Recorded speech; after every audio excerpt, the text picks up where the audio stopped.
Top quality और consistent performance के लिए सिर्फ सिल्वर पंप नाम याद रखना। સુરતથી સમાચાર કે જ્યાં જિલ્લા સેવા સદન ખાતે યુસીસીની મહત્વપૂર્ણ બેઠક મળી અને આગેવાનો કમિટી સમક્ષ પોતાના મંતવ્યો રજૂ કરશે। વિવિધ પક્ષો અને સામાજિક આગેવાનોની બેઠકની અંદર હાજરી છે। ધારાસભ્ય મનુભાઈ પટેલ, કાંતિ ભરાડી, આ ઉપરાંત પ્રવીણ ઘોઘારી આ બેઠકની અંદર ઉપસ્થિત છે।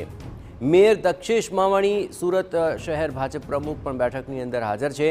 સામાજિક આગેવાન કલ્પેશ રાવલે પણ યુસીસીનું સમર્થન કર્યું છે। સરકારના પ્રયાસ અભિનંદનને પાત્ર હોવાનું કલ્પેશ રાવલે જણાવ્યું। ધર્મના આધારે કાયદો ન જ હોવો જોઈએ તેવું તેમણે ભારપૂર્વક કહ્યું। કાનૂન સમાન હોવો જોઈએ। સિવિલ કોડ જે ધર્મના આધારે ના હોય, દેશના સંવિધાનના મૂળ સિદ્ધાંતોના આધારે હોવો જોઈએ, એ પ્રયાસ શરૂ કર્યો છે એ અભિનંદનને પાત્ર છે। એમાં ઘણા બધા સૂચનો માટે અમે આવ્યા છે કે દરેકને સમાનતા, સમરસતા અને દરેકને સ્વતંત્રતા મળે એ માટેના પ્રયાસ આ કાનૂનમાં થવા જોઈએ। આ સમગ્ર મામલે ધર્મને આધારે કાયદો ન હોઈ શકે, સંવિધાનને આધારે જ આખરે તમામ માટે કાયદો સ્પષ્ટ અને સમાન હોવો જોઈએ। ધર્મના આધારે કાયદો ન હોવા પર તેમણે ખાસ ભાર મૂક્યો। યુસીસી કાયદા લાગવા માટેની જે તૈયારીઓ કરવામાં આવી છે ત્યારે સુરત કલેક્ટર કચેરી ખાતે એક જે બેઠકનું જે આયોજન કરવામાં આવ્યું છે, અગ્રણી જે વકીલો છે, જે મહાનુભાવો છે, તેમને અલગ અલગ જે સમાજના જે આગેવાનો છે તેમની સાથે જે કલેક્ટર વિભાગના અધિકારીઓ સાથે જે બેઠકનું જે આયોજન કર્યું છે, તો આપણી સાથે જે કેટલા એડવોકેટ આવેલા હોય છે તેમની સાથે વાત કરીશું। સાહેબ, કઈ રીતની મિટિંગનું આયોજન છે, કેટલું મહત્વના યુએસએસી કાયદો? આજે યુનિફોર્મ સિવિલ કોડ માટે જે વિવિધ સંસ્થાઓ સામે જોડાવેલી છે, તો એમાં મારું સ્પષ્ટપણે એવું કહેવું છે કે ભારતના બંધારણમાં તમામ નાગરિકોને એક સમાન હક અને અધિકારો આપવામાં આવેલા છે। આર્ટિકલ 40ની વાત કરીએ કે આર્ટિકલ 44ની વાત કરીએ તો ભારતના દરેક નાગરિક કાયદા સમક્ષ સમાન છે અને દરેક રાજ્યએ એક પોતાનો એક જ સરખો દીવાની કાયદો પસાર કરવો જોઈએ અને એનું પાલન કરવું જોઈએ, એવી સ્પષ્ટતા જ્યારે કરવામાં આવી છે ત્યારે યુનિફોર્મ સિવિલ કોડ જ્યારે અહીંયા ગુજરાતમાં લાગુ થાય તો કાયદા દરેક નાગરિકો માટે સમાન રહેશે। સાથે સાથે લગ્નની પ્રણાલી હોય, લગ્ન વિચ્છેદનની વાત હોય કે સક્સેશનની વાત હોય, એ તમામ માટે એક જ કાયદો લાગુ પડશે તો કાયદામાં પણ સરળીકરણ થશે અને જે ન્યાયતંત્ર ઉપર જે અત્યારે ભાર વધી ગયો છે એ ભાર પણ ઘટી જશે, એવું મારું સ્પષ્ટપણે માનવું છે।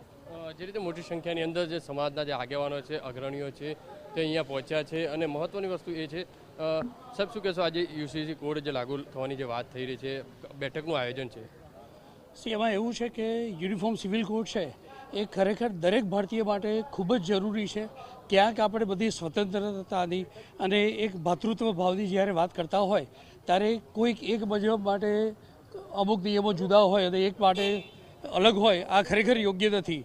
આપણે દેખવા જઈએ તો મહિલાઓ માટે, બાળકો માટે, પ્રોપર્ટીના વિવાદ માટે, આ બધામાં જ્યારે આ યુસીસી લાગુ પડશે તો કાયદાની જે વ્યવસ્થા છે, કાયદાની વ્યાખ્યાઓ છે, એ બધી એક સરખી થઈ જશે। એનાથી કોઈ પણ કાસ્ટ, ક્રીડ કે આવું કશું જ નથી, પણ બધા એક સાથે ભેગા મળી અને કરીશું તો કાયદો પણ સારી રીતે ચાલશે। સુરત કલેક્ટર કચેરી ખાતે જે બેઠકનું આયોજન કરવામાં આવ્યું છે, મોટી સંખ્યાની અંદર અલગ અલગ સમાજના જે અગ્રણીઓ છે ત્યાં ઉપસ્થિત છે, શું કહેશો, આપ કલેક્ટર કચેરી ખાતે પહોંચ્યા છે, બેઠકનું આયોજન છે, કઈ રીતે વ્યવસ્થા?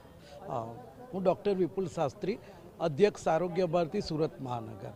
આજે અમે આવેદનપત્ર આપવામાં આવ્યા છીએ કે ભાઈ આ જે યુનાઇટેડ સિવિલ કોડ જે છે તે ગુજરાત રાજ્યમાં પણ લાગુ પડવો જોઈએ, કારણ કે આજે તમે જોઈએ કે લગ્ન જોઈએ કે લગ્ન વિચ્છેદન જોઈએ કે વારસા જોઈએ, તો આ દરેકમાં અમે એવું માનીએ છીએ કે દરેક નાગરિક, સ્ત્રી હોય, પુરુષ હોય, દરેકને સમાન હક મળવો જોઈએ, દરેક ધર્મને સમાન હક મળવો જોઈએ। તો તે સંખ્યાની અંદર લોકો છે તે અહીંયા ઉપસ્થિત છે અને પોલીસ બંદોબસ્ત છે કલેક્ટર કચેરી ખાતે રાખવામાં આવ્યો છે, કારણ કે જે રીતે કલેક્ટર કચેરી ખાતે ચુસ્ત પોલીસ બંદોબસ્ત ગોઠવાયો છે, કારણ કે અલગ અલગ સમાજના જે અગ્રણીઓ છે, કલેક્ટરની અધ્યક્ષતાની અંદર જે બેઠકનું જે આયોજન કરવામાં આવ્યું છે, અત્યારે જોઈ શકાય છે કે જે કલેક્ટર કચેરી ખાતે જે લોકો જઈ રહ્યા છે તેમની તપાસ કરી અને અંદર છે તે પ્રવેશ આપવામાં આવી રહ્યો છે। એટલે મહત્વની વસ્તુ એ છે કે સુરત કલેક્ટર કચેરી ખાતે જે બેઠકનું આયોજન કરશે, ત્યારબાદ સુરત સર્કિટ હાઉસ ખાતે પણ એક બેઠકનું જે આયોજન કરવામાં આવ્યું છે, તેની અંદર જે વિવિધ જે મુદ્દાઓના આધારે જે ચર્ચા કરવામાં આવશે કે ગુજરાતની અંદર કઈ રીતની સ્થિતિ છે, સુરતની અંદર કઈ રીતની સ્થિતિ છે, જે યુસીસી જે કોડ લાગુ કરવામાં આવે તો કઈ રીતની સ્થિતિ ઊભી થઈ શકે છે, તમામ બાબતોને લઈને